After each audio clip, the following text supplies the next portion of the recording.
Good evening. I'm Liz Joyner, founder and president of the Village Square. On behalf of the Village Square and Florida Humanities, we're delighted you've joined us tonight for Tim Urban, What's Our Problem? This program is made possible by funding from Florida Humanities through the National Endowment for the Humanities. It's part of a multi-year series of digital programs, UNUM, Democracy Reignited, presented in partnership with Florida Humanities, exploring the past, present, and future of the American idea as it exists on paper, in the hearts of our people, and as it manifests in our lives. Any views, findings, conclusions, or recommendations expressed in this program do not necessarily represent those of Florida Humanities or the National Endowment for Humanities. If you're not familiar with the work of NEH or Florida Humanities, we're putting their web addresses in the chat window. Be sure to check them out. The chat window will be closed tonight, but you can ask questions at any time during the program by clicking on the Q&A link at the bottom of your screen. If you haven't taken our pre-event survey yet, it'll take just a moment to do so now. We're dropping the link into the chat thread too. Your honest answers will help the Village Square with nationally scoped research effort to better understand divisions in the United States, and it is completely confidential. Even if you've done the survey for another program, we ask that you complete it again this time.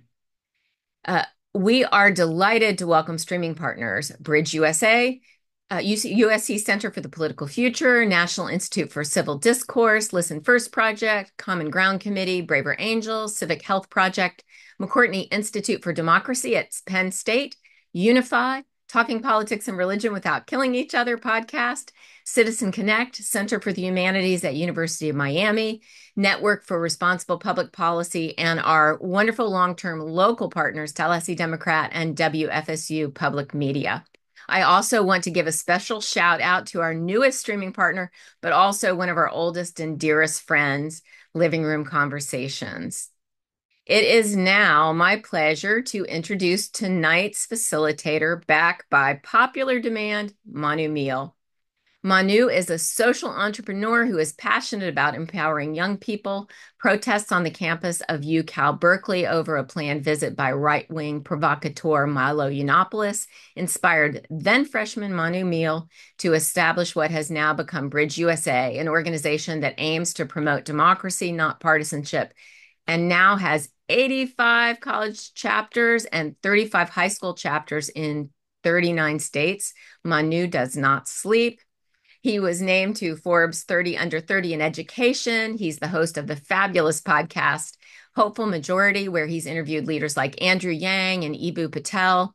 We'll put links in the chat window so you can learn more about both Bridge USA and Hopeful Majority. Manu, how are you tonight? Liz, it's great to see you, and I'm so grateful always to be invited back. I don't know if it's popular demand, but I appreciate the events you host, the work you're doing, and to everybody in the back team, thank you. I'm It excited is for this definitely conversation. popular demand. It's funny because you are definitely requested, and I do facilitation too, right? So every once in a while they want you so badly, I kind of go, wait, what's wrong with me? Well, I appreciate all the work you put into the events, and I think this one will be an exciting conversation, so I'm Yeah, I'm excited really for it. excited to enjoy the conversation. Take it away, Manu. Sounds good. Well, thank you again, Liz. Thank you to the Village Square. Thank you to Florida Humanities. I'm really excited, everybody, for this conversation. And as you know, we've seen each other for a couple of these different events, and here and now I come across a thinker that has been particularly relevant in my shaping and my thinking. And as Liz said, I lead an organization called Bridge USA, and this conversation is also being posted on the Hopeful Majority podcast for our audience. And so, with that, the thinker that I want to introduce to you today, Tim Urban, is the writer and illustrator and co-founder of Wait But Why. It's a long form stick figure illustrated. Yes, you heard that right. Stick figure illustrated website with over 600,000 subscribers and a monthly average of 500,000 visitors. Tim has produced dozens of viral articles, many of which I've read from on a variety of topics.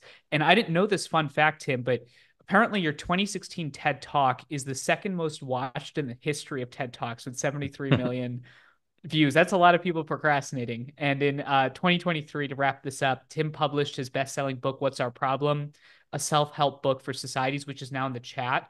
And that's going to be the focus of this conversation. So welcome to the conversation. Thanks for being here. Yeah, thanks for having me. This is you guys are I feel like my crew here. I'm always happy to talk to you. Well, I mean, this is quite the time to be talking and having a conversation about where we are domestically, and using your framework. I mean, we're only 2 weeks away from the election, and so my thought process for the audience is that we'll essentially do about 55 minutes of conversation between Tim and I back and forth. It's gonna be pretty free flowing, and while we're doing that conversation, we're gonna do a Q&A at the end, from 8 o'clock Eastern to 8:25. So if you've got questions, if you've got critiques, if you've got feedback, please note them down. We're gonna go through those. So with that, Tim, it seems like the most relevant and interesting place to start is actually the model that you put forward in your book, and you draw a distinction between the primitive mind and the higher mind. Let's just start there. Can you get into that a little bit? Yeah, well, you mentioned my TED Talk, which was um, me explaining what goes on in my head when I procrastinate, which is all the time. And it doesn't make sense. It's why am I doing this thing that is so self-defeating? It asks the same question. Why do you binge on junk food sometimes when you regret it immediately after, and it makes no sense to do that? And I think both of the answers come from the fact that our brains are not just kind of like one system that has there's multiple systems in there, and I'm not a neuroscientist, so I prefer to use funny characters. But Yep. you know, in the TED Talk, I talk about the rational decision maker and the instant gratification monkey. But that's really specific to kind of how I talk about procrastination. So I wanted to generalize a little bit more. And I there's this limbic system part of you, which I call the primitive mind, and it is not a bad part of you. It gives you a lot of your fun in life. We need it. It's just a very ancient part of our brain. It's a part of our brain that hasn't changed much, even in the last I don't know 50, 100 million years since early mammals had probably a limbic system that didn't look that different. And it is programmed. It's programmed for a world that we used to live in, that we evolved in when calories were really hard to come by. Yeah, and if you found them, you should binge on them, and that The was what the caveman program days. said to do. Exactly. So we binge on junk food now because the primitive mind says, "Oh my God, look at this dense, these Skittles, this dense fruit we found. Eat as much as we can." Procrastination, it wants to conserve energy. It can't think long term or big picture. So it doesn't that project that's due later. It's not panicked about it right now. So it doesn't want to work right now because when it was programmed, there were no really long-term projects like that. You got food when you were hungry, and you conserved energy when you could, and you ran away from the tiger that was running at you. If I don't know if ancient humans interact with tigers that much, you know what I'm saying. Yeah. And so this is one character that's in our brain, and then there's this other character. This is what separates us from the other animals because they all have primitive minds, but we have this pretty giant neocortex that's this much Yep. more advanced, much newer part of our brain that's very human. We have it more than any other animal, much more, a higher percentage of. And this is the part that can see the world we're actually in and say, wait a second, we're not in 50,000 BC. Calories aren't hard to come by. There are long-term projects that I should work on because I'm in an advanced civilization and I have a career, and I'm not just trying to, hunt and gather for food. And so that voice wants to do whatever makes sense. Mm. Sometimes that is doing stuff that the primitive mind likes.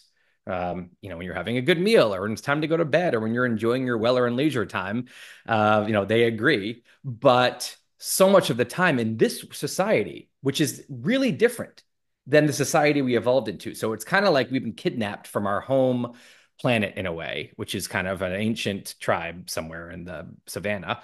And we've been planted into this new planet, which is an advanced civilization. And the programming is often misfiring and mistaking one thing, a healthy thing for an unhealthy thing, or vice versa.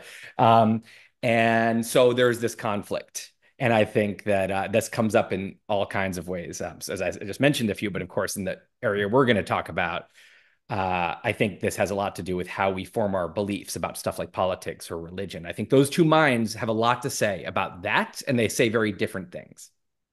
Yeah, we're gonna get to the word that you just said, politics, because I know a lot of the audience knows the Village Square and this work in that context of red, blue, Republican, Democrat, but that's gonna pause for a quick second. It's like putting the primitive mind on break, right? And saying, Hmm. all right, let's go to some high rung thinking, if you will. So one of the takeaways that I got from when you're thinking about applying the primitive versus higher mind, is that the primitive mind focuses on confirming what you already know. It's about confirming your worldview, whereas the higher mind seems to be one that focuses much more on sort of just the search for truth, right? Um, and a lot of your work is anchored in this assumption that we're built for this world that we're currently not necessarily meant to adapt towards. So, how do you think, just with the pace of technological change, how do you think humans are keeping up? And how do you think this constant pace of technology has impacted sort of just the way in which we think and operate? Well, one, kind of obvious area is, if you went, uh, I would certainly 50,000 years ago, but also 10,000 years ago, and also kind of like 300 years ago. You're living in a world that just didn't change that much. Your great grandparents lived a life very similar to the life you're going to live, Hmm. with a lot of the same kind of, the same values made sense and the same thinking served you in both lives. And your great grandchildren would probably live, again, similar kinds of lives. And in a world like that, conventional wisdom is wise. It actually is based on decades and generations of trial and error. And, when your grandmother says, don't eat that berry, don't eat the berry because she learned that the hard way, or someone learned that the hard way down, and they've passed that along. So conventional wisdom is a collection of all of our learnings. And it's a great, guide for how to live in the world that we live in. You can leverage all of this collective knowledge that's built up, that's kind of accumulated. And again, that was always the case. So our brains are very wired for that world, and so we have this instinct to trust conventional wisdom. It must, if everyone's saying something, it must be true. And if I disagree with what people around me say, I must be wrong, because Hmm. conventional wisdom clearly knows better. And actually today, we live in a totally different world. We live in a world where the world changes not just from generation to generation, but decade to decade, year to year.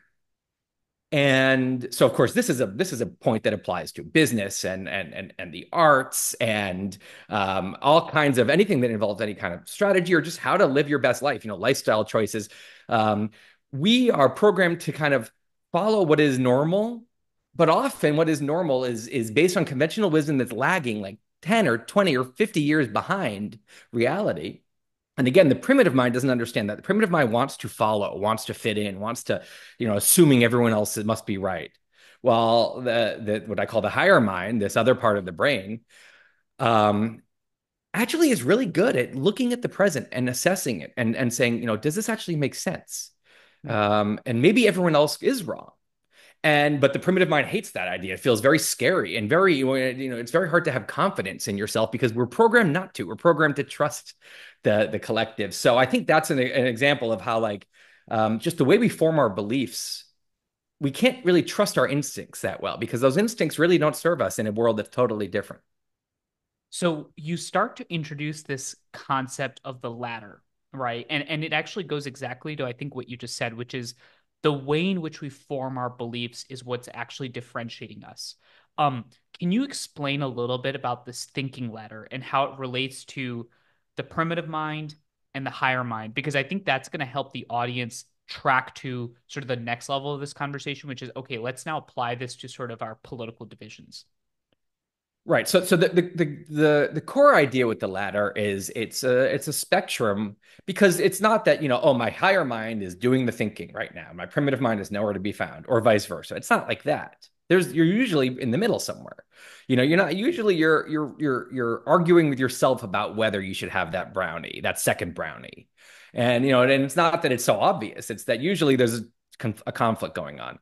So the way I like to think about it is it's a spectrum where maybe on one end of the spectrum, what I would call the bottom of the ladder, your primitive mind is fully kind of in charge and you're really not thinking very hard. That's when you later look and you go, what was I thinking? Why was I doing that? Or why did I have that angry outburst that made no sense? I feel so embarrassed and bad about that now. That wasn't me, right? That wasn't me. That kind of, so that does happen to us. And then at the very top of the ladder is the opposite. You're just in a perfectly rational, high-minded zone. You're feeling really like a grown-up. You're really in charge of how you're being. And that's great. But usually we're somewhere in the middle. So I made it kind of a four-rung ladder where, at the top rung, you're And just very. for Liz, could we put up figure two as Tim goes through this? Because I think it'll help the audience track it. Go for it, Tim. Go ahead. Sure.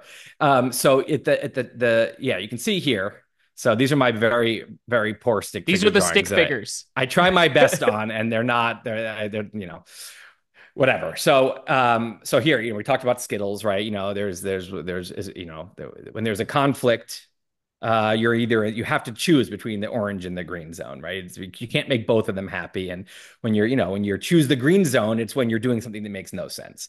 So the ladder, you can see at the top of the ladder is the little higher mind figure.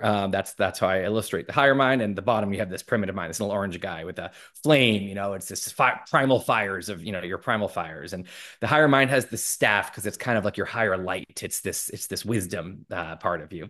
And the ladder is a spectrum. So on the top rung is when you really are, you can see here, the higher mind has the primitive mind on a leash like a pet, which is the healthiest way we can be. It's that, you hear its voice and it says, well, I want that brownie. And you say, no, not now. We're not doing that right now. And it's a well-trained, animal and you're in charge, right?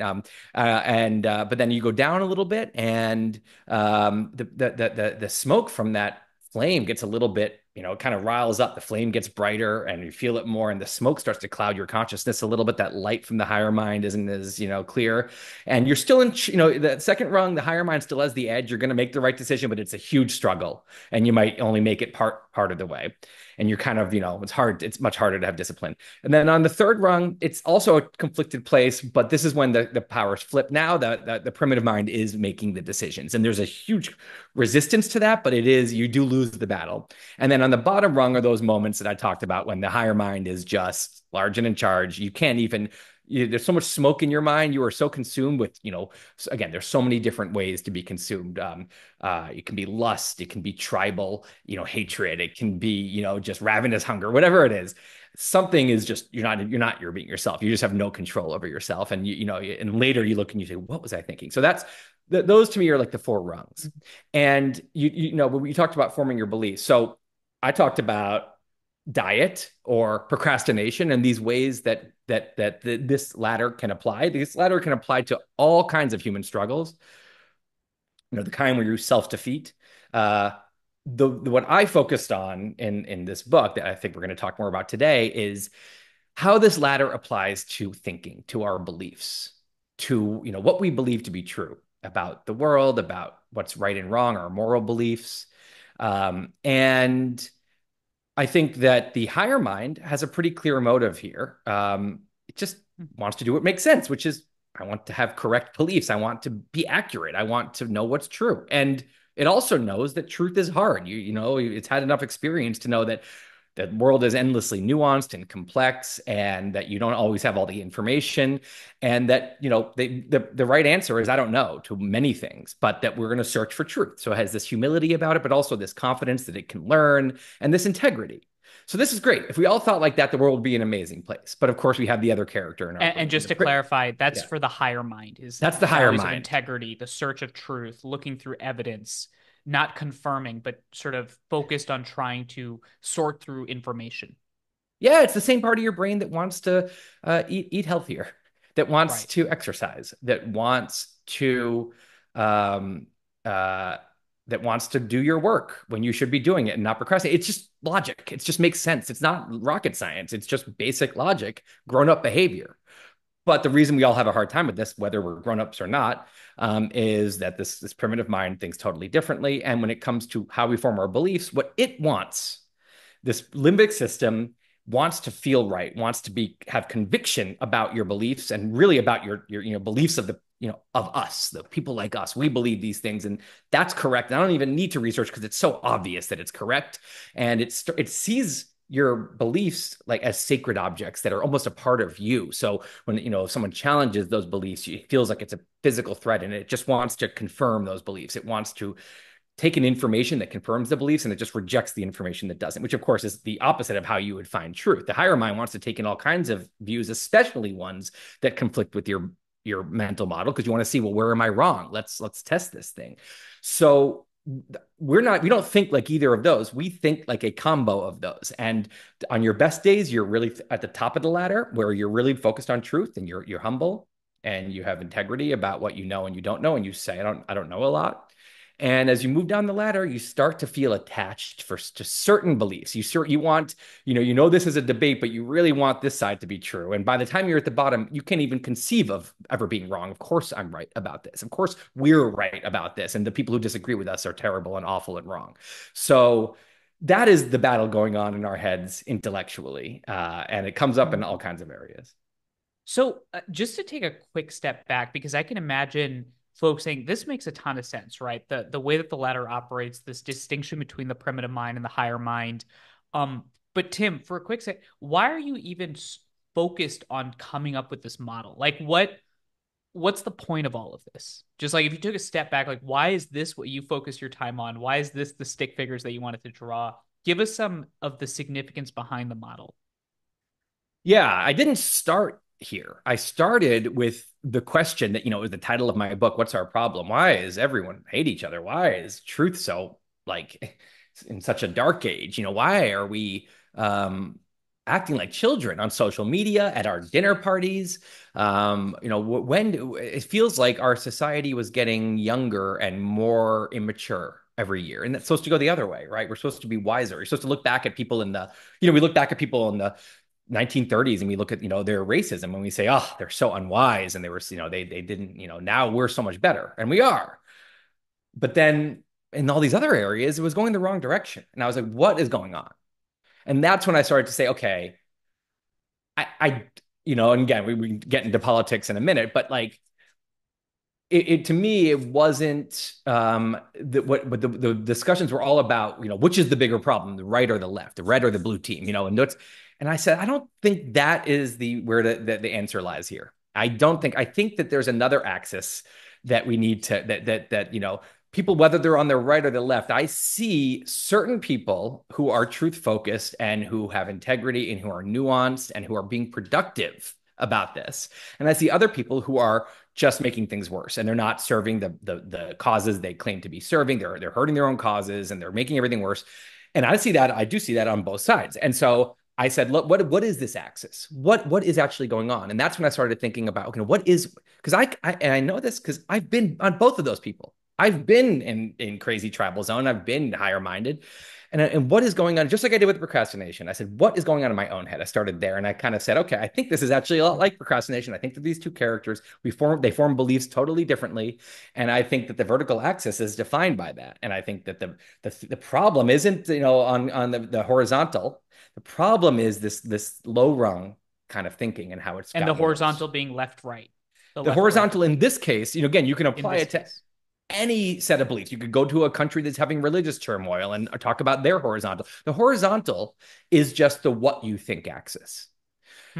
So it can be about religion, politics, anything else, science. Scientists get really low rung about defending their theories, or they're truth focused. And politics. When we, it's all, the entire discussion is a horizontal discussion about left, center, right, far left, right. Those are all horizontal words. Those are all what you think words, and that's great. We need to talk about that. I'm glad we have that axis. It's a useful tool, but it was missing the how you think axis. And so I said, we need a how you think axis, because this is the limiting factor here. We need to all be better. We need to figure out what's going on in the how you think axis. Then we can get back to the what you think axis. So that's the latter, is the how you think axis in this case. So for anybody listening to this right now and you've got a question, drop that question in the chat, because we want to get to a lot of those. It would be very odd of us talking about high rung thinking if we did get to some of those questions. And so please drop those questions. So I want to share something with you, which is so interesting. So when you started, when I first saw your graphic about the y-axis, that let's forget about the left, at least in the context of politics, right? Let's forget about the left-right divide for a second, and let's realize that there's actually another divide, and that divide is between how you think. Around that time, we were coming up with similar concept, because I was seeing something on campuses, Tim, and of course we work in colleges and high schools, and it was this interesting thing where, yes, people are very divided, but we kind of saw this new divide, and that divide was not between, the Republican students and the Democrat students. I mean, that's always existed. The real divide that we saw was between like the silent majority of people that kind of had that, high rung thinker, at least we're kind of interested in it, right? And the vocal minority of people that were super loud and highly focused on sort of that low rung thinking. And I was trying to figure out like how do you explain this divide between the silent majority and this vocal minority? Do you see that playing across the board? And is that something that you've seen across your work as you try to explain the difference between high rung thinking and low rung thinking? Yeah, absolutely. I totally agree. I saw the same thing on campuses. I said, this is a vertical issue we're having here on campuses. And it's Yeah, not that the problem is not that there is low rung thinking on campus. There always will be. Any group of people, you're always going to have, any country, you're going to have these of pockets course. of low rung thinking. The problem is that there's supposed to be a pervasive high rung culture across campus. And what I mean by that is, if you go to Harvard and you go through the gates, what do they say at the very, the seal in the front gate says Veritas, right? That to me is, if you go to a church, what are you going to see? You're going to see crosses because the kind of the telos of the church is to serve Christ and then to worship Christ, right? And so the cross is everywhere to remind you this is what we're here for. The Veritas is their cross, right? Veritas is the telos of a university. It is true. It is truth. Veritas means truth, right? That's the anchor. That's the North Star. And the only way you have truth is if you say you can go be low rung if you want, and you're thinking you can also find a group of people and be low rung together. But people here who want to be high rung, who want to debate and disagree and say things that are controversial or unpopular and test ideas and play devil's advocate and explore, where we might be wrong and all that kind of high rung stuff, they need to be free to do so. And the Veritas seal is a reminder that this is a high rung place. If you want to go be low rung, do it, but can't bother anyone else. And that's how it's supposed to be. Now, the problem on campuses, again, isn't that there's low rung thinking. It's that over the last, maybe decade, but especially in the last, I don't know, 6, 7, 8 years, a bad trend has happened, which is that the low rung components of campus, the low rung mentality has not just done its own thing and minded its own business. It has started to enforce itself across the whole campus.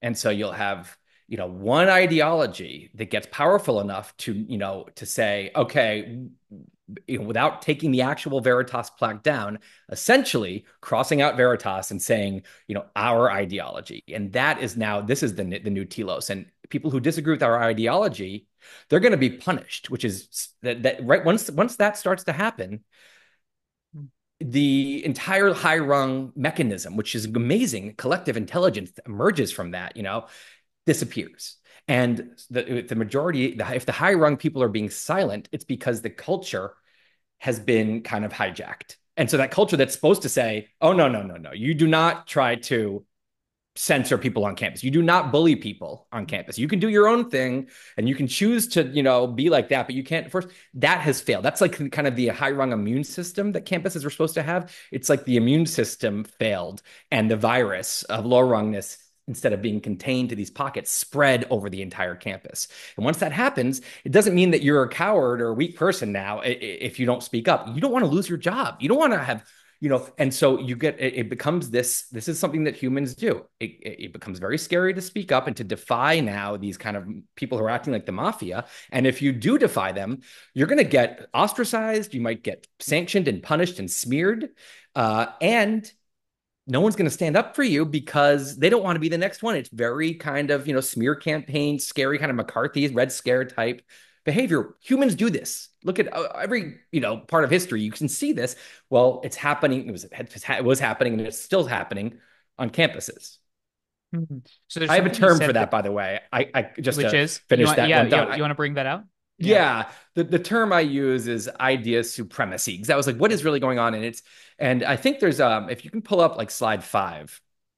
Um, And slide for 5, those of you that are listening to this but are not watching, we'll that's also post this on YouTube so you can catch the figures. yeah, and I'll Figure describe it five. anyway. But the So idea supremacy is the idea that one more. Yeah. And just a little scroll. There we go. So okay, so this is I realize here that it's like, again, as I said, the problem wasn't low rungness. It was certain kind of low rungness. So the low runger on the left here, what I call the non-authoritarian low runger, that's the person I have no problem with. They're inevitable and they mind their own business, and you can form a little, echo chamber amongst your friends, and you're not hurting anyone. You're hurting yourself. You're not going to learn very much, but you're not hurting anyone else, so it's fine. Then there's the kind of the middle ground where you someone who says, not only am I not gonna, I'm not gonna go listen to an idea I disagree with, but I'm gonna actually not be friends with anyone who does. And so they're gonna force their friends to make a decision like, am I gonna, be in fully in this kind of echo chamber, or am I gonna not be friends? And you know what? I don't admire that kind of person. I don't think that I think they need to grow up, but they're also okay. That's not the problem, because you can choose not to be friends with them. And so the campus is still free. Veritas is still alive and well. It's this third one. It's this third one that says, if a speaker wants to come to campus and do a talk, not only am I not going to go, not only am I going to get mad at my friends if they go and not be friends with anyone who does go, but I'm going to shut the talk down. I'm going to actually get the talk canceled, or I'm going to show up and I'm going to scream so loud in the back of the audience that no one will be able to hear and they have to shut it down. That is now Veritas has just disappeared. Just disappeared. It's a concrete, very specific, distinct difference. And it is that behavior that didn't used to, I was in college in the early 2000s and it was a tribal place, but it didn't have idea supremacy. All kinds of ideas were all floating around. It made people furious, but it went around. But the ideas, they went around, and I learned so much from it. And in the last few years, that has really changed, where the echo chambers have been succeeding at enforcing their echo chamber culture on the whole campus, and that's the problem. Idea supremacy. And for the audience's context, the reason why we're focusing on the college campus for a quick second is because it seems like, Tim, one of the institutions you're seeing idea supremacy reigning. But for anybody that's in their local community, they've seen this phenomenon. Is that correct? That you're seeing sort of this specific challenge of putting the North Star as the ideology and then basically using cudgel to silence people. Do you see that in other places as well, or is that primarily the college campus? Well, what happens in college campuses is often a kind of a little, uh, you know, prelude to what's about to happen in the rest of society.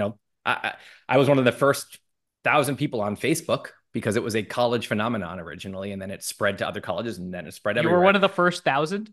I was, because I was a You're like senior at Harvard when Mark Zuckerberg was a sophomore and he you're like a started human Facebook that history year. collectible. I know. I could not believe the rise of Facebook. I said, really? Like this guy's, Harvard procrastination site he made is like, I'd go to like a foreign country in the internet cafe and I'd see people on it. I'm like, wow, now of course it seems like so obvious but it wasn't. It was crazy. Anyway, side topic. But, same concept here. This stuff, the problem that we're having in the country, a huge component of it did start on campuses, and it kind of built there over a longer period of time, and then really kind of exploded. And not just campuses, but K through 12 schools too. It started amongst, the education system. And, I don't even think it was an organic student thing. I think that actually in a lot of cases, students were kind of trained to think this way by older people, and also, social media. We can talk about reasons, but campuses, it happened first, and then it started spreading. You started seeing it in companies. You started seeing it all in every industry. You started seeing it, and you started seeing this culture just kind of prevail. And this was, suddenly if someone disagrees with whoever the most powerful cultural group in any arena, they're going to be punished for it. And that disagreement started to be seen not as something annoying or something to refute or something, ideally, if you're in a high rungs, interesting. Disagreement started to be seen as dangerous and harmful. And if you're disagreeing, you need to be punished and kicked out because you are doing something dangerous. And that is a classic, trick of the low rung mind, is to justify the bullying behavior by saying, I'm not bullying, I'm just doing self-defense and I'm defending others, which of course is not true. So let's actually drill down on this, because I can hear someone in the audience sitting there listening to our conversation saying, I'm being told that we live in one of the most consequential elections in the history of humanity. And the other side, whoever that may be, is not only fundamentally bad, but in some cases evil, right? And I get this question from students a lot. If if you grant me that the other side is actually evil, am I not justified in low rung thinking? How do you navigate that? I mean, I think that If my mindset, if we've convinced people that we live at a time where the other side is fundamentally mutually exclusive, right? And I'm not talking in political terms. I just mean in general on either side of an argument. How do yeah. you reconcile that? Well, I mean, I would say that, how did the Nazis do what they did? They convinced they convinced people and themselves that their enemies were subhuman, were, the Nazis didn't talk about the Jews like they talked about them there like they were disgusting vermin. But the subtext was they're very powerful. They're pulling the strings of our society. They are the problem. They're evil. They're so I would point to, and I could point to 20, 50 more examples of this. If you're starting to think that half of your country and the people that disagree with you are fundamentally evil to the point where you will violate like all the core kind of American principles or your campus veritas principles, maybe, you should reconsider what's going on. So I think that of course there is evil in the world. But the idea that suddenly we've reached a place where um, that your opponents have become so evil that even allowing them to speak, even any form of disagreement, any form of debate is dangerous. All I can say is that you sound a lot like all of the murderous dictatorships of the past and the genocidal movements, and you sound like that is what they sound like. So it's again, if there is an element of the other side that is acting evil, even more the reason put put that concept naked in the arena of ideas. Write about it, talk about it. When people disagree with you, listen to them. If they make a good point, you might need to reconsider. If they're wrong and misguided, thank God that they were felt safe enough to speak out, because now you can correct them. If you say that anyone who even disagrees with me must be evil and they need to be punished, you're not going to convince anyone of anything. You're not going to get anything accomplished. So shutting down speech is never the answer. It's just never the answer. And it's it's just such a lesson that history teaches us. So that's I guess all I would say to that. It doesn't mean that I'm not saying, oh, the other side is good and right too. I mean, they might be genuinely really, really wrong at certain times, and they might be doing things that are really harmful. But the answer isn't idea supremacy, because then you're no different than any. Because you know what you're saying when you do idea supremacy. Here's what you're saying: I have the power to do idea supremacy right now, because I have cultural power in this moment. So my side can punish the other side, and the other side can't punish us for disagreeing, because that's the culturally powerful can pull off idea supremacy. You're setting a precedent, which instead of saying, look, no one's ever allowed to bully anyone else out of speaking, you're setting a precedent which says whoever the most powerful cultural group is allowed to be the arbiter of what's okay to say and what's not, and who's evil and who's not, and who can speak and who's not. And that's all well and good while you're in power, but you're not going to always be, because the culture is fickle and switches and shifts. And so that's not a precedent you want to set. You're going to end up in a country that nobody wants to live in. So we've talked a lot about individual dynamics, how we show up as people. How do you think about group dynamics? You've got this framework similarly to the higher mind and the primitive mind. You deploy the words golems and genies. Um, can you dive into that a little bit? And as you dive into that, I have a question that might sound pesky, but I'll ask it after your answer, as a response to the question that we just went through, which is, even if ideas that you disagree with might be inherently bad, the solution is actually more speech and more dialogue. But go to the group dynamics for a quick second, Okay. and sort of the golem and genie framework. So we are a very social species. Like we are one of the most social species in animal history. Um, our minds are so influenced by group dynamics, and it is so human to kind of group think together, or to find people that think the same and just kind of form an intellectual culture together. And so when I come back to the latter here, high rung thinking, we talked about it as an individual thing, how you think, but if you notice, if you think about a group of friends, a text thread you're on, or your family when they're together over Thanksgiving, or you and your spouse or your friend, when you're just the two of you are alone, every group, small to big, has an intellectual culture, and that culture is somewhere on the ladder.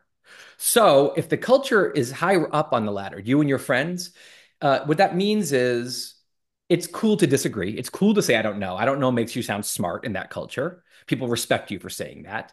And disagreement is fun. People get bored if they're agreeing too much. And no one takes it personally when you say you're wrong. They say, you're just arguing with my idea, which is fine. Help me make it better. Or I think you're wrong. Let's have our ideas fight, right? That's a high rung culture. And in that culture, it's a lot easier to stay on the high rungs yourself because the culture is like a magnet kind of pulling you up because we want to be a good member of whatever culture we're in. Now, when the culture goes to the bottom and you just say you and your spouse, don't ever disagree with my spouse about politics. You are in the low rung kind of culture. So the high rung kind of culture I call an idea lab, right? It's like a science lab, right? Ideas are experiments. The people in them are experimenters. We like to kick each other's experiments and try to break them and tinker with them, and no one's taking it personally. And what you're trying to do as a good scientist, you're trying to make your machine as better and better, your little experiment better and better, right? Like if you're trying to cure cancer, you want people to point out where you're going wrong so you can get better, right? You're looking for truth. If you get to the low rungs, the culture there, I call it, an echo chamber, which of course is not my term. It's a well-known term. And the echo chamber just has the opposite values, intellectual values. So in an echo chamber, if you're in a culture where it's very echo chambery about a certain topic or a certain set of topics, you know that disagreeing with the sacred ideas, these are no longer science experiments. These are sacred objects. Disagreeing with the group's sacred beliefs, you will get mocked at best, maybe kicked out of the group at worst. You will be seen as a terrible and stupid person. People will talk behind your back about what happened to them. It's such a, oh God, and there's so much social pressure to not do that, to agree. It's a culture of agreement. And you'll just find that people will sit at dinner for 3 hours, and the entire time they'll just talk in different words how right we are and how wrong the bad guys are and how good we are and how bad those people are. And that's it. 3 hours, they'll just be that. That's an echo chamber. And it's not that I'm not criticizing those people because I've been in them. I'm in some of them right now. Where I know this is that kind of echo chambery vibe here. I'm going to have to. So the culture, when it's low rung, it not only polices all high rung discussion, it makes sure, silences it, like we talked about campuses. It also it's contagious. It makes us all think, everyone in the group, when you're in that group too long, you start to think more low rung. You become really bitter at the other side. You dehumanize them and you start to, think that they're all evil and stupid. And you start to be this childish thinker. It's like you're a better thinker than that. You're a nuanced thinker. You know that. And suddenly you're being this childish thinker who is so sure you're right. You don't even need evidence. You just know you're right. And everyone who disagrees with you is an awful moron. Oh, you've slipped into it, right? And we've all done this. So there's high rung, thinking and low rung thinking. There's also high rung culture and low rung culture. Now, you asked about genies and golems, and the way those are the emergent properties of these two cultures. So the high rung culture is amazing, not just because it's interesting to be part of and fun and good for you. You learn a lot and you're encouraged to think and you get your ideas challenged. It's good for us and it's fun to be in. It's interesting to be in. It also has this emergent property where the group itself will form this kind of collective intelligence. So science is the ultimate example of this. Science is a classic idea lab, the culture of science, which is, we're searching for truth. We come up with hypotheses. We try to prove them wrong. If we can't, then it's a theory. If someone else proves it wrong, then we move on and we try to, and we're always trying to be a little bit less wrong. And what happens is all the individual brains in a science institution become neurons in a larger superbrain. And they're all saying what they really think, and they're putting out, their independent thought, and their brains kind of connect together into this super intelligence that is why we've cured infectious diseases, and why we know how far away the different galaxies are, and why you can go on and on and on and on. Every single scientific epiphany we've had comes from this. No one human is good enough to come up with that. They're all standing on the shoulders of giants and doing this collaborative thinking. So I call that a genie. It's this kind of hovering being that hovers above an idea lab a group with Idea Lab culture, it's smarter than any one of the people in the group. People putting their heads together becomes Mhm. a net positive. And just So to be clear, and yeah, importantly, I think there's a really fascinating distinction that the culture of an idea lab is not one any single ideology, right? This goes back to, again, there being a y-axis on the left-right division. That the culture of the idea lab, the endpoint, the telos, as you said, is actually just the culture of disagreement itself. It's how we think. Is that right? yes, exactly. Idea Lab culture. That's a great point. Idea Lab culture is it's if there was a constitution on the wall of an Idea Lab, it would talk about how we think. That truth comes first, that all ideas can be debated, no idea is sacred, that evidence, you need evidence to have strong opinions. If you have conviction in your voice, you better have back that up. Humility is a value. All that's all how you think stuff. And then, of course, what you get when you have that constitution is a lot of people discovering true things. You learn a lot and you actually do figure out a lot of stuff. The echo chamber's constitution is all about what we think. The echo chamber's constitution says, here are the correct political stances on every single issue, or religious stances, Mm. or anything else. Here is what is correct. It's a what you think list, and it is the sacred list. And how you think is totally irrelevant.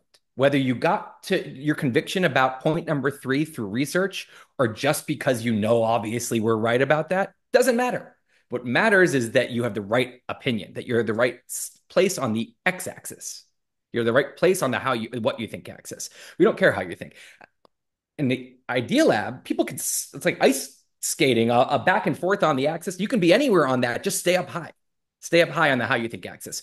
So I talked about the Idea Lab's emergent property is this super intelligent genie that, again, is why we've built this incredible society that no one human could ever do. The echo chamber also has an emergent property. When everyone has a sacred set of beliefs, it's not just that, it's that it's a culture of conformity. It's a culture where what matters is, what we all agree. And remember, why does the primitive mind Mm. want Skittles? Because in 50,000 BC, dense, sweet things helped you survive, if you found that. Why does the primitive mind want to have this conformity? Because in 50,000 BC, a tribe that said, we are right, we are good, we are perfectly righteous, and they're evil and subhuman, they survived and killed a lot of the other people. Mm. It was a great. What happens is the emergent property of an echo chamber is also a big giant, but an intelligent genie. It is a powerful, scary. I kind of call it a golem, like a big monster, a big kind of stupid, unthinking, but scary monster. As I bring the Nazis back, the Nazis were a big, scary golem, right? You can just the and no one in the Nazis, it wasn't popular there to say maybe we're wrong about stuff. It was, we are right, and we all agree, and so that is. But of course, we all do this when you and your friends all better say the right things politically, and it would go over really bad. Really bad. If you'd said, I think we're wrong about this, I think the other side is right. Mm. What you are is you're being pressured by this big golem to be a good organ in the body. What are you doing? You're hurting our power because it's a culture of conformity, and that's the Mm. conformity is what glues that thing together.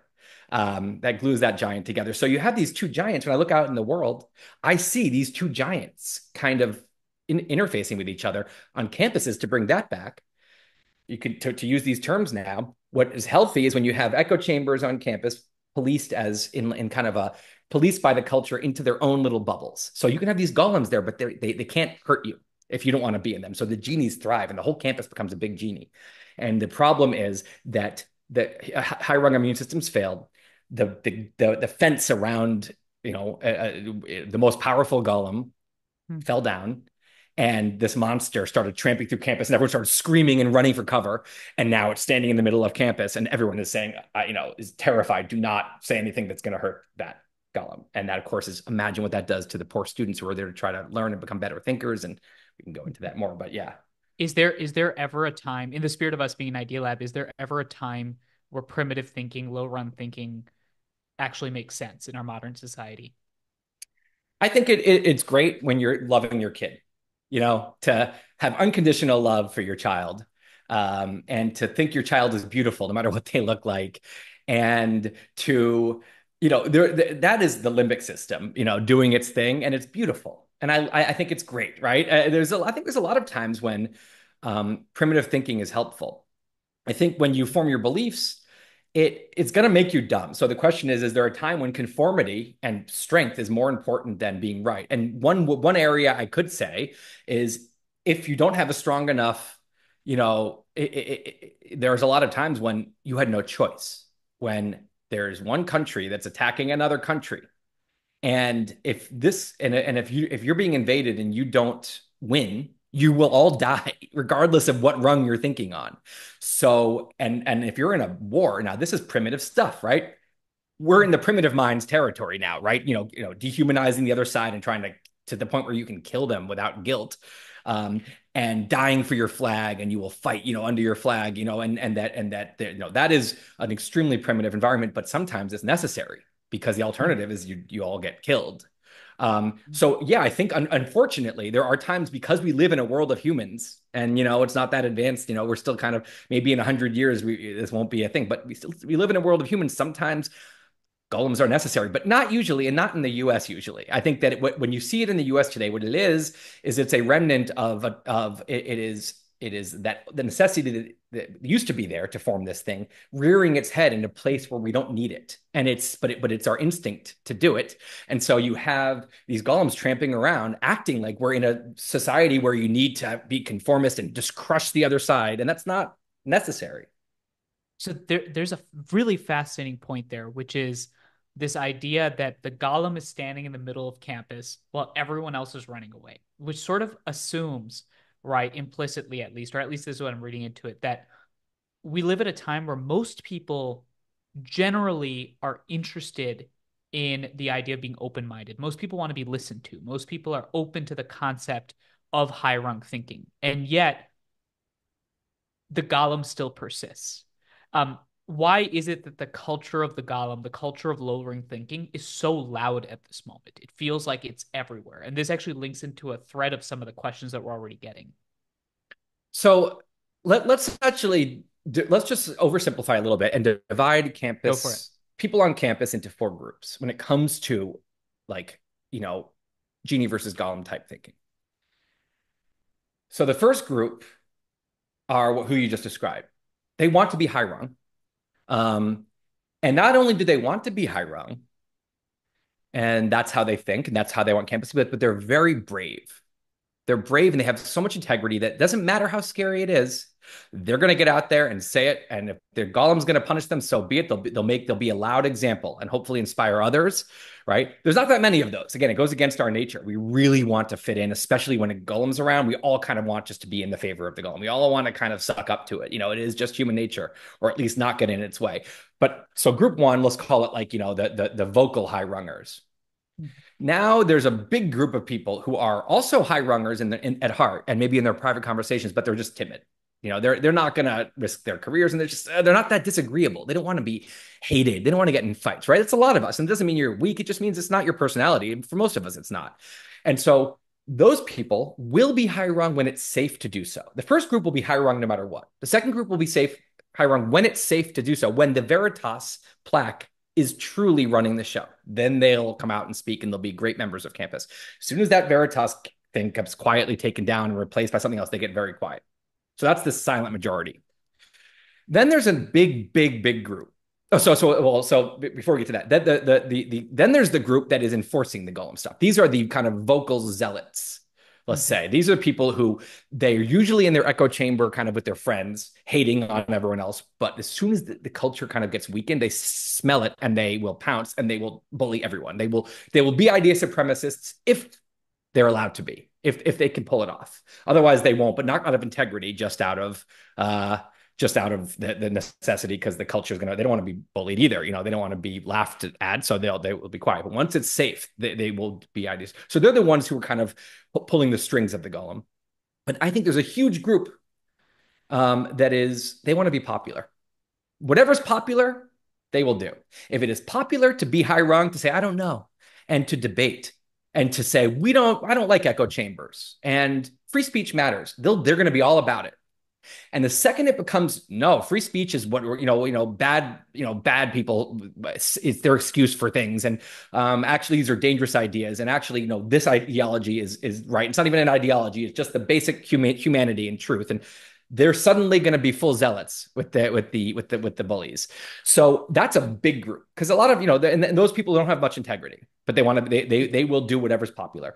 So I think that the group of vocal zealots and the group of vocal high rungers, to me, are the small groups, right? These are not the much bigger groups are the kind of timid people who they know better, but they're not going to make a big fuss if everyone's being scary, and the people who will jump on the popularity thing. So what happens is these other two groups are so important because when the vocal high rungers are in charge, when they can get enough power, not all now all the timid high rungers can speak out, and all the people who want to be popular start acting high rung, and the zealots are super marginalized, and which is how a healthy campus should be. But when something changes, and we'll talk about what that something is, but when something changes, then it flips the balance of power, and suddenly the vocal zealots are being much more vocal, and actually they're being really scary, and they successfully punish someone, and they get someone fired, a professor fired. Oh my God. And suddenly everyone gets really quiet.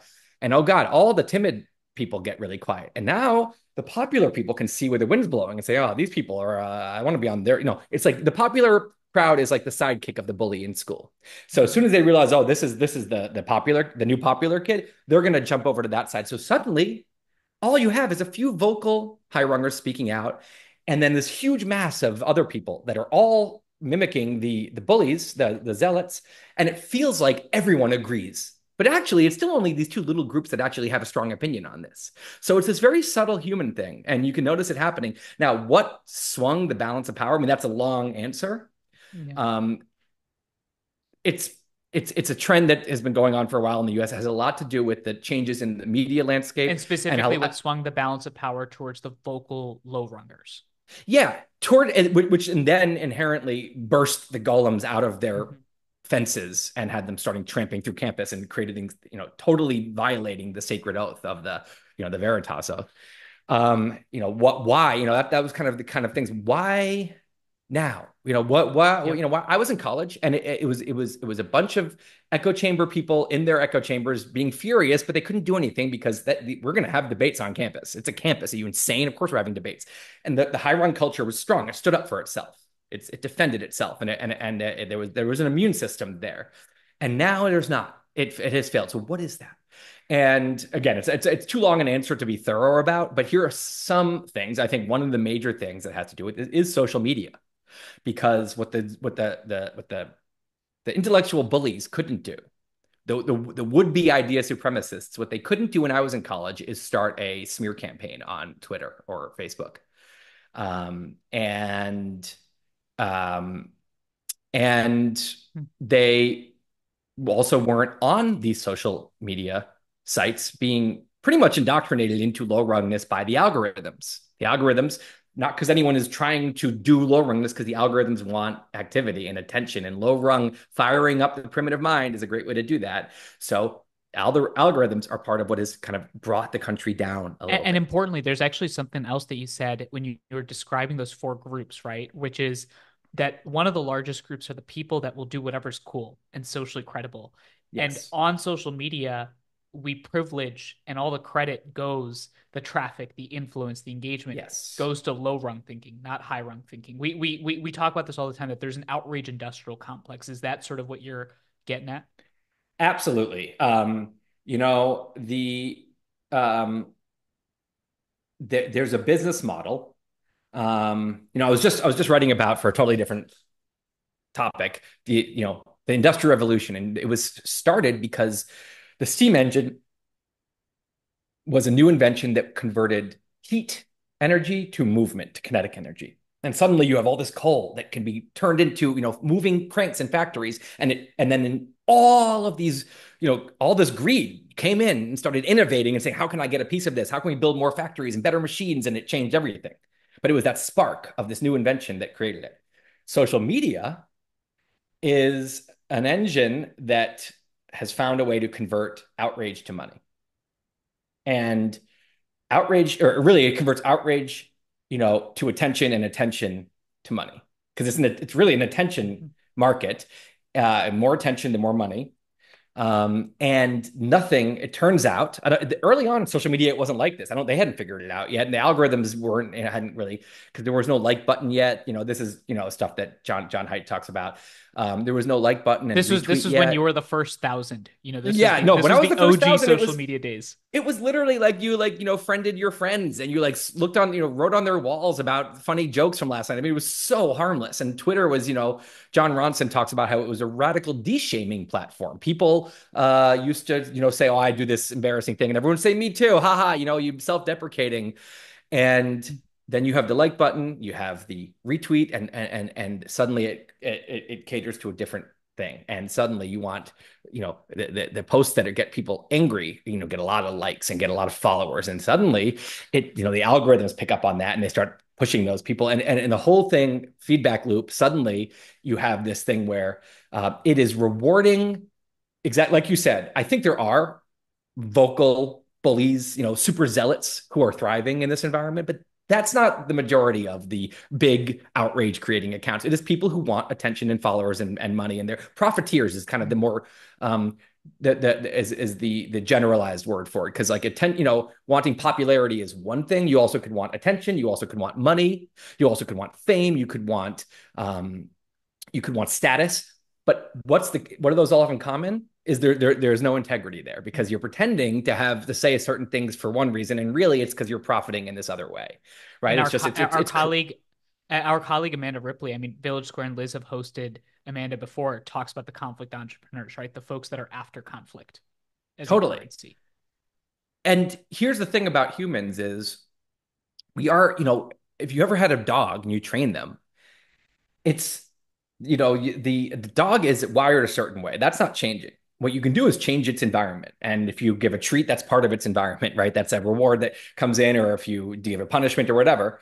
And the it's like the independent variable is, sorry, the constant is the dog's wiring, that dog nature, and the independent variable is the environment. It's like the environment's like a machine. You put the dog nature into the environment, and out comes behavior.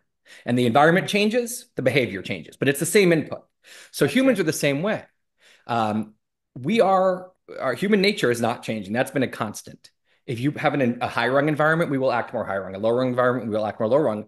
What social media is it's an environment where you put human nature in, and what comes out is incredibly low rung outrage producing machine behavior. It's just that's the configuration. So something has to change about that environment. But the point is that environment changes a lot of behavior that starts to show up on campuses. That's one of the many things you could say. Also, the traditional media landscape has totally changed. It used to be three big channels, nationally broadcast. You can't alienate one tribe. You have to kind of be, focused on truth. If you're not, and the other ones are, you're going to be laughed out of the room. And that was a very different environment. And then you suddenly, you have cable comes out. You start to have these stations that didn't need to cater to the whole country. You start to have talk radio, internet websites, and it was a discovery, that wait a second,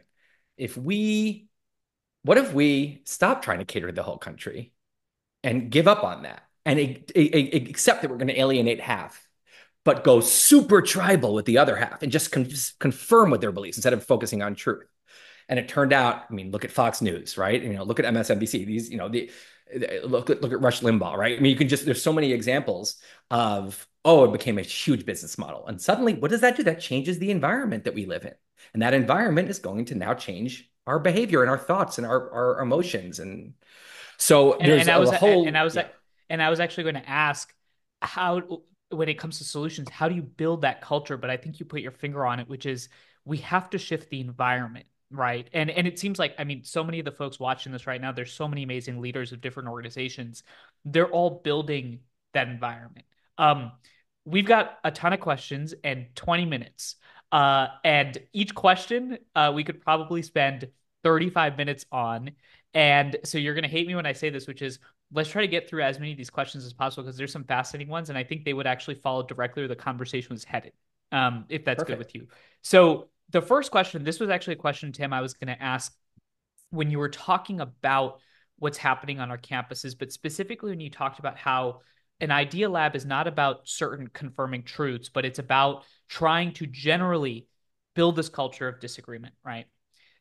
What that assumes is that people's physical safety, it doesn't assume, but this is a counter that a lot of people would have, that people's physical safety is tied to their ideas. We hear this idea come up a lot. And specifically the question we have is, that this specific asker struggles with how to have a productive conversation with someone who thinks differently than they do about their humanity of historically marginalized people, like LGBTQ. And I think this question comes up a lot. So how do you think about building a culture where people's identities, though, inherently are tied to certain ideas?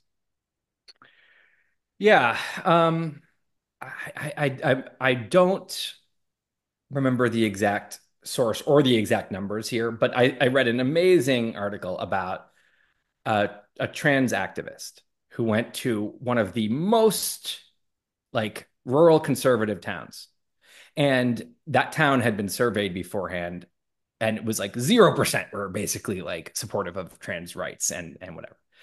And now for all there's a lot of those towns out there right now.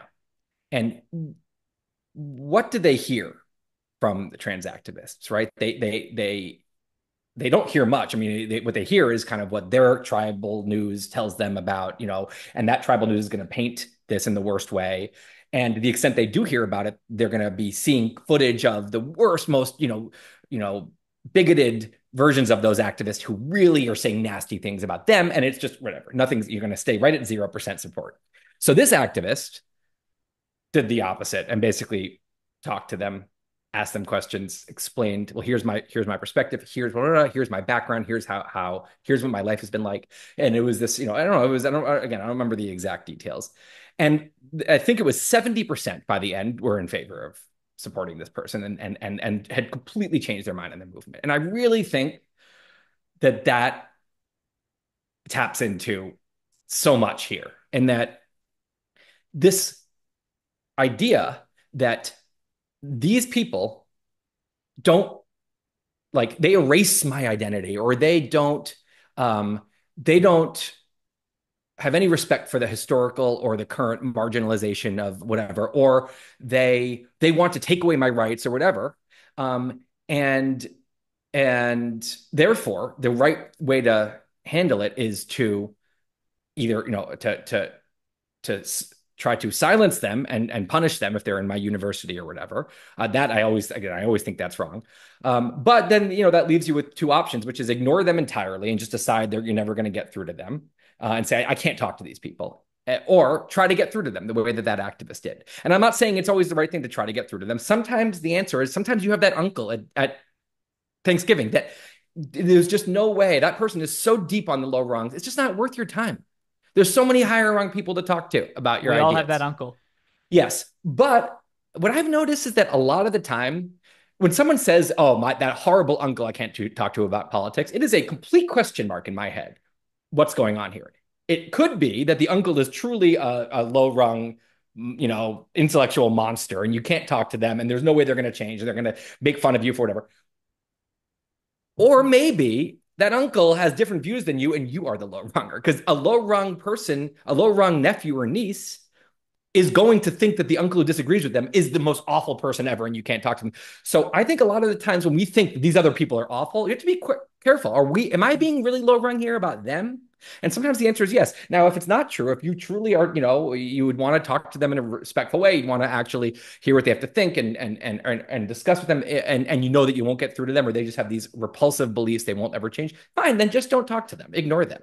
But trying to say that no one's allowed to hear what they have to say, that I'm gonna shout down when on someone who's saying those things. That is never the answer, I think. Mm-hmm.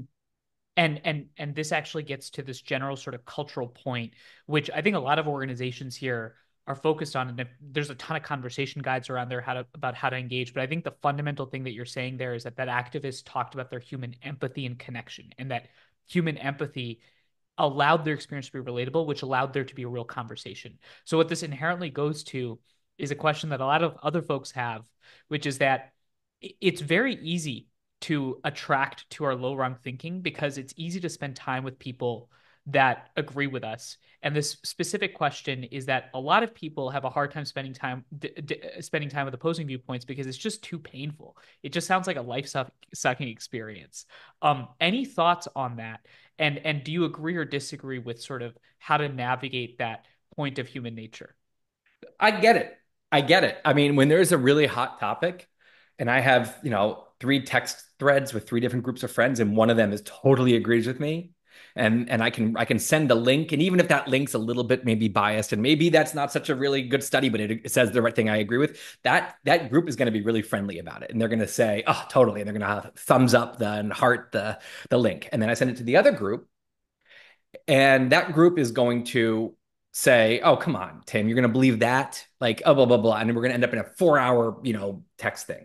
I totally get the impulse to want to just say, you know what, I'm not talking about this with that group. I'm going to stick with, and that's totally human and totally fine. But you have to acknowledge what you're doing, which is that you are saying, I want to be safe in my echo chamber on this topic. I don't want to be challenged. I don't want to deal with disagreement. I don't want to be in an idea lab. I don't want to be in a place where these ideas are treated like experiments. I don't want to see their experiment. I don't want to hear what they have to say about mine because it's not an experiment that is I'm treating like an experiment. I'm treating it like something more sacred than that. And I don't want to hear them disagree with it. I want to go to those people who all share the same thing. It's so human to want that. You're not a bad person. I do it. I'm sure you do it. We all do this. The only thing I would recommend is doing that with self-awareness that, yes, I am choosing to be a low rung echo chamber person here because my limbic system cannot handle that. And that then I think there's nothing wrong with it. I think if you're fooling yourself into thinking, I'm not doing it because those people are repulsive and wrong and they're and it's dangerous for me to hear or whatever, or it's violence against me and I need to go to these people who are good people. No, now you're being an unconscious low runger and that's not good. That's an important point that the distinction is that be aware about why. And as long as to your point, you're aware about why, that it's not some sort of broader, I guess you might say excuse or just reasoning that seems illogical, focus on why, which is you just Yeah. don't want to have that hierarchy. Sometimes, by the way, it doesn't mean that you're even a low runger if you just don't feel like arguing about politics or arguing about Yeah. religion or something. I totally get that. Like, there's so many groups where I'm just like, I see a friend goad me with a certain comment, and I'm like, I know I could get into it and we could talk about it for 4 hours, and I'd rather not. I'm just going to ignore it. You're like, And I'm just going to spend time with my kid. yeah, totally. And also, it's going to put me in this awful mood. And like, it is totally reasonable. Idea labs can be really unpleasant places. And we don't always want to, be an intellectual boot camp, getting smarter, getting better, searching for truth. We just sometimes just want to be happy with our ideas.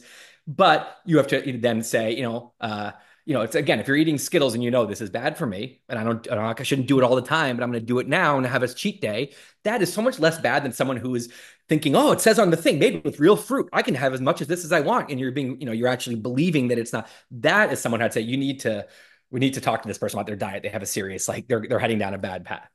So how do you actually identify, this person's asking, when one might actually be in a low rung thought pattern? How do you catch yourself?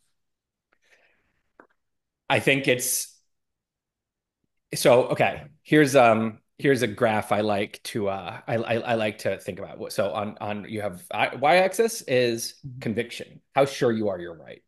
Next axis is knowledge, right? So you're here, you actually know a lot. You have a PhD in it. And down here, you don't know anything. And here, maybe you've read a few articles. And here, maybe you've written an article about it yourself, but you don't have a PhD, whatever. And if you're being on the high rung, you don't always know stuff. In fact, as I said, you're often saying, I don't know. But there's a diagonal that goes right up the middle where knowledge equals conviction. That's this kind of the high rung tightrope. It's the humility sweet spot where you're just humble enough. You're the appropriate level of humble based on what you actually know. If you know a lot, you don't have to be humble. You say, I know what I'm talking about here. But usually you don't because knowledge is hard. So you're often going to say, I don't, and you're just correct, right? So it's hard to stand on that tightrope. Sometimes we fall below it. So below it is when you actually know more than you're giving yourself credit for, and that's when you have kind of a confidence problem. You have an imposter syndrome going on, and you feel like insecure about your own intellect, whatever. We all have been there, but That's me really, in every one of these conversations, Tim. me too, all the time, of course. Now, the trademark of low rung thinking is drifting above that line. So that's where, remember, this is conviction and this is knowledge. So if you're above the line, you have more conviction than you should, given your knowledge. It's when I think of it as kind of the arrogant zone. And you're kind of a little bit full of shit. And so ask yourself, here's like a litmus test. If you're sure, if you feel so sure about a certain belief, there's one of two things happening. Either you really, really know about that belief, or you're being a low runger who thinks you know more than you do because your primitive mind's doing the thinking. Your primitive mind, that's one of your primitive mind's sacred beliefs, and your primitive mind identifies with it. So you think you're sure about it, but you actually don't know. Here's the litmus test. Would you, if you're really sure about it, would you get on a stage in front of a huge group of people and debate someone who really knows what they're talking about, who totally disagrees with you, and feel, of course, I could do that? Or would you think, oh, no, I couldn't do that? Okay, wait a second. Then where is this conviction coming from? It doesn't make sense. Okay. So there's a lot of these litmus tests you can pull. When you read something that here's another one. Okay, this is a John Haidt thing. If you have a certain belief and you read a headline or a tweet or an article that disagrees with you, are you doing some motivated reasoning where you have a block? You're not actually going to let that article in to change your mind. You're going to say, must I believe this? Or is there any reason I can find to discredit it? Is that this is a bad thinker, or I don't like the way they wrote it, whatever. They don't have the PhD, and I'm not going to listen to them. Likewise, when you hear the article that does agree with you, are you kind of suddenly all of that skepticism about bias and who is this author goes away because you now say, can I believe this versus must I believe this? So do you treat articles or information that conflicts or confirms your beliefs differently? Deep down, are you giving it the same level of skepticism? If not, there's some primitive mind going on in your head doing some of the thinking. It's so fascinating because every Monday I host this podcast, right? And it's called The Hopeful Majority. I would argue that it is kind of like an idea lab, but one of the things that oftentimes comes up in these conversations is that people act, especially political leaders, that seem to be exercising low rung thinking publicly. When you're actually having a one-on-one conversation with them, they seem to be very high rung. And can you explain a little bit? And this isn't just political leaders. I think we see this all the time with TV news, perception versus reality. Can you explain a little bit about this gap between the reality that we see that is, high rung thinking in many places and the perception of low rung thinking everywhere? So I would call what you're describing performative low rungness. Okay. And it's an odd thing. Why would you I love these. These sound like immune system disorders. Right? Totally. You've been diagnosed with PDS. it really could be a whole kind of medical field, an intellectual medical field.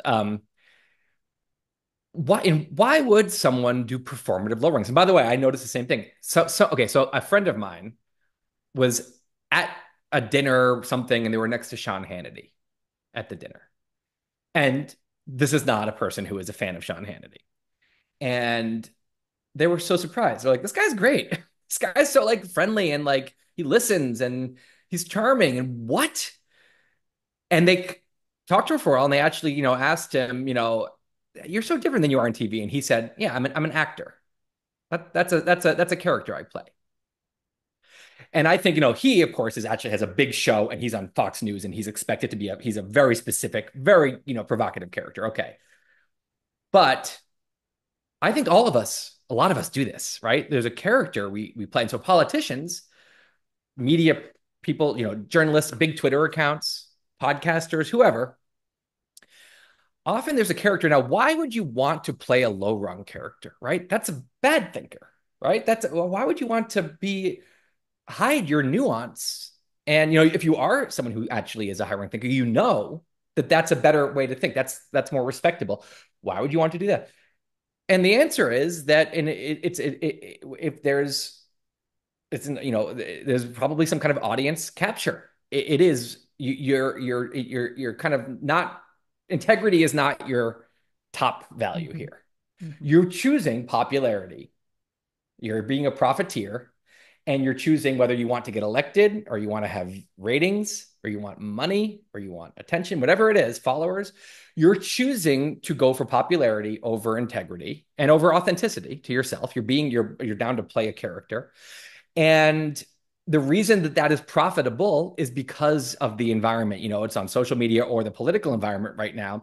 I talked to a congressman named Derek Kilmer, and he is the head of the New Democrats, which is a moderate Democrats, right? And he's great. I love Derek Kilmer. I talked to him, and he has so many nuanced thoughts, and he wants to be bipartisan, and he has real solutions, and he's the opposite of what you're talking about. And guess what? No one's heard of Derek Kilmer. If Derek Kilmer ran for president, it would be very hard to make a run for it because no one's heard of him. He has so much incentive, but he has integrity, which is why he continues to be that way. If you're saying my goal is more than integrity, I want to win the president. I want to be famous. I want to rise up. I want to win the election, whatever, in a tribal district. You can't act like that. So I think it talks about this is the environment. The environment is such where low rungness is profitable in these arenas. And when that's happening, you're going to see all kinds of things. Yeah. So that's where you get performative low rungness. So I actually think this is the perfect question to end on, which is about what we can actually do to affect that environment. So this audience member asked the question that at the conclusion of your book, you urge the higher mind immune system to kick in by citizens being brave and speaking up and standing up and speaking up against the golems. What have you seen in terms of tactics that are the best examples of citizen-led immune systems kicking in? How do we, in other words, create that environment that incentivizes high-rung thinking as opposed to low-rung thinking? Well, you are a great example, right? And you and the other people in this, that you're working with here, you guys are out there spreading high rungness, building high rung spaces where you're in charge of the culture and you don't know what's going to be said in that culture, but it's going to be high rung. And so I think doing something like what you're doing is one of the many ways to do this, to actually like build high rung spaces. It can be less formal than that. You can, when you can start to say that you're gonna host dinner parties with your friends, and you're gonna have a rule about high rungness, and you're gonna talk to everyone about and you're gonna just train your own friend group to be better about it. You also, some people can be really brave and get out there. There's people I see them on X or on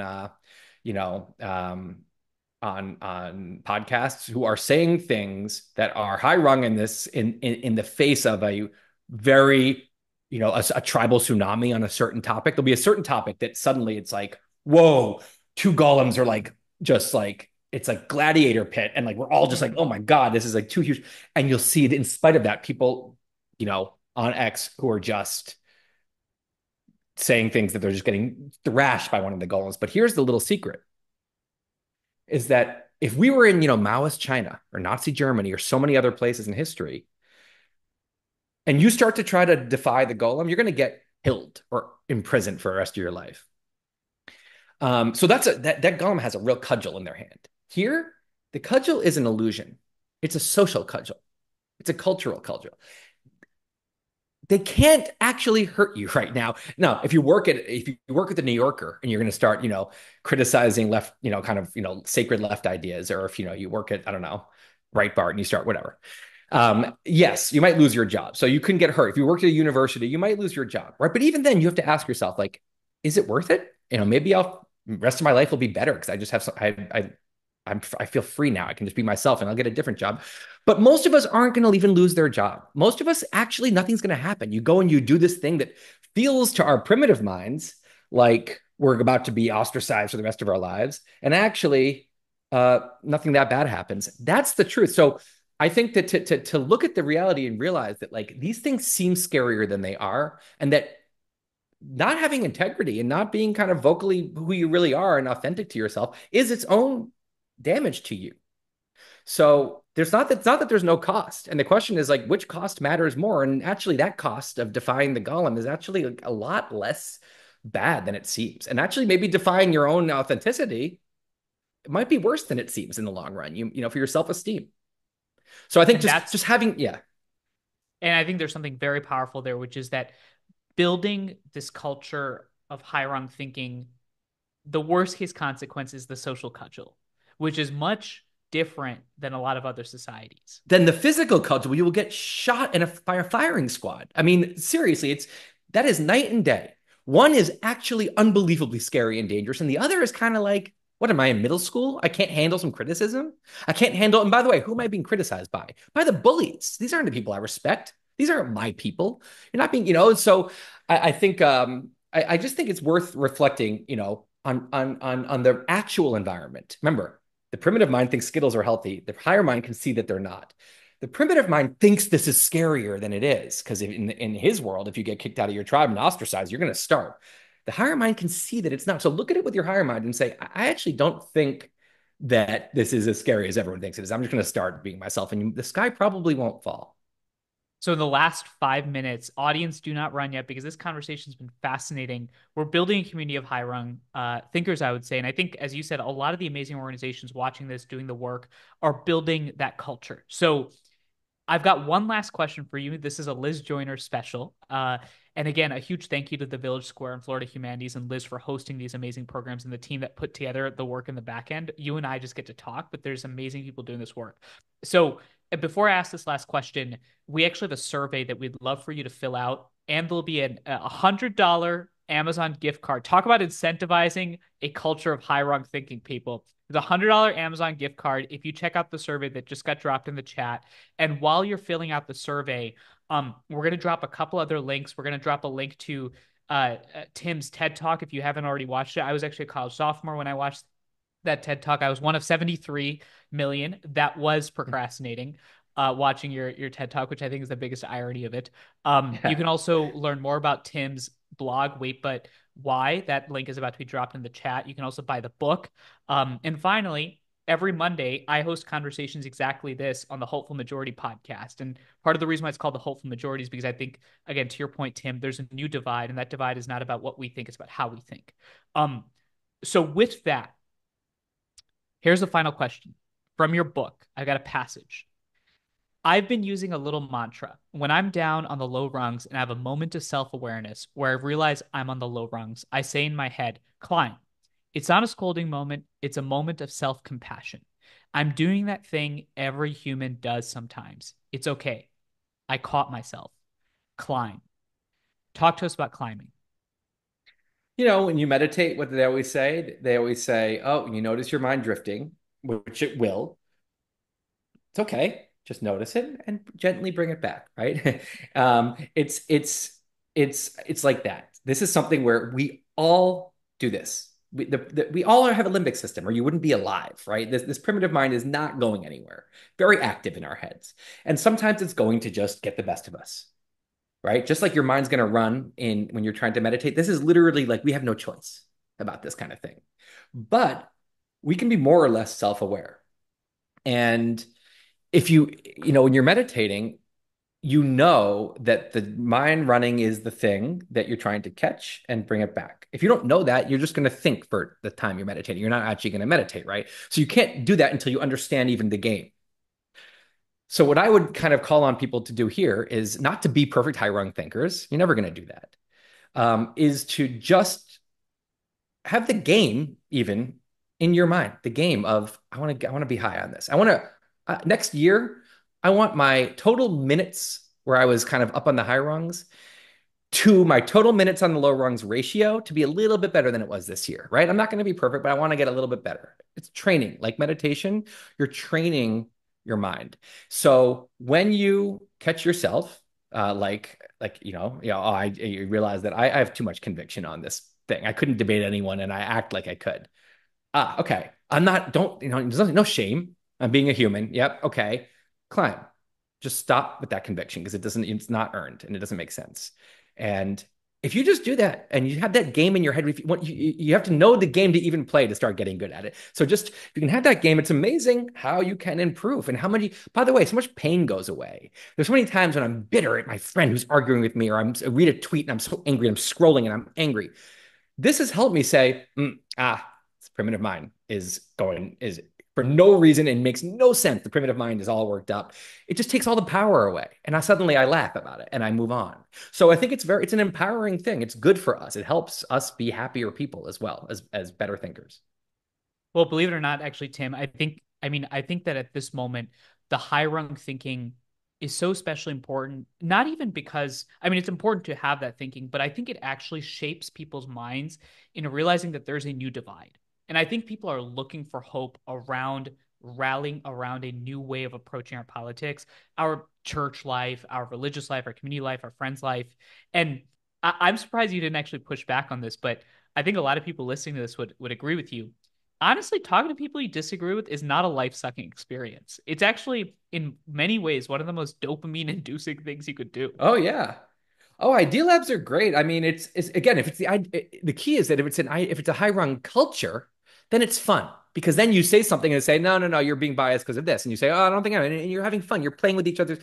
What makes it unfun is echo chamber culture. Is when you disagree and people get personal and they get nasty and give a low blow and they insult you or they're mad at you. I mean, right? So if it's not fun, look at the culture and ask why, and know that it should be fun, and then also ask who is exactly inflicting this culture. Is it all of us, or is there one person maybe that is kind of imposing this? And when they're not there, it's a lot less like that. Ask that question, and have that awareness. And And maybe you know it's you, where by the else way. and to your point, you know where else this question is being asked? Actually, Liz, believe it or not, if you're in Tallahassee next Tuesday, Liz in the Village Square are actually hosting and starting a What's Our Problem book club at the Hummingbird Wine Bar. Space is limited, so you just got to email Liz at villagesquare.us. Again, a group of people that are trying to push a high rung thinking mindset in an environment where, to your point, people are craving this work. And if you're out of town, you can email Liz and they'll send over a digital book. And there's a hard copy version coming out soon. So promo that as well that people can check out.